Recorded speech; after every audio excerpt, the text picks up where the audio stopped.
A new national task force led by the former chief of the energy regulator will steer Australia's efforts to shore up fuel supply.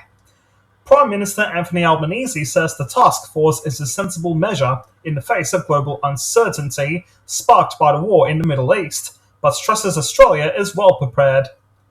The full domestic impact of the war remains uncertain, with the Treasurer warning a prolonged conflict could see inflation jump to above 5%. Let's talk about what's happening right after this.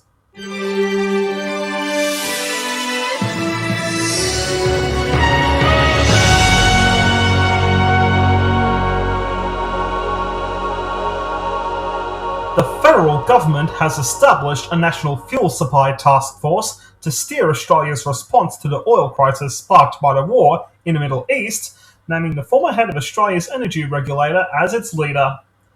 Prime Minister Anthony Albanese announced the appointment of Anthea Harris after a national cabinet meeting with state and territory leaders on Thursday, describing a task force as a sensible measure amid fears a prolonged war could wreak havoc on a domestic fuel supply. The new national coordinator, who was also previously chief executive of the Climate Change Authority, will be tasked with driving coordination between the federal and state territory governments on matters of fuel supply and national resilience. As part of that, she will provide regular updates on the outlook of supply and how fuel is being distributed domestically. States and territory leaders will also appoint a representative each to work with Ms. Harris, with the task force to come under the Department of Prime Minister and Cabinet. The Commonwealth Government is, of course, responsible for fuel security and supply, but it is the states who are responsible for distribution within their jurisdictions, Mr. Albanese told reporters in Hobart. The best outcome is to ensure that Australia is overprepared. Fuel prices have risen sharply around the world since the United States and Israel's attack on Iran, triggering the Islamic Republic's effective blockade of the Strait of Hormuz, a key shipping route for about a fifth of the world's oil. Overnight, a strike on the world's largest gas field, which is jointly owned by Iran and Qatar, triggered a 5% jump in oil prices. While the government maintains all of Australia's fuel shipments have arrived as scheduled so far, motorists in the country's 5 largest cities last week paid on average around $2.19 a litre for regular unleaded petrol, an increase of almost 49% since February the 20th, according to ACCC figures.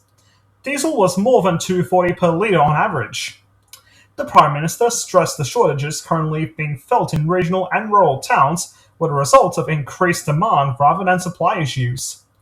There is not less fuel in Australia today than there was 3 weeks ago, he said. This has been an issue of increased demand, which is why we need to coordinate to make sure those distribution issues are dealt with. The government has already released about 6 days' worth of petrol and 5 days of diesel from its emergency stockpile as part of an internationally coordinated response and temporarily lowered fuel standards so onshore refineries can redirect supplies into the local market.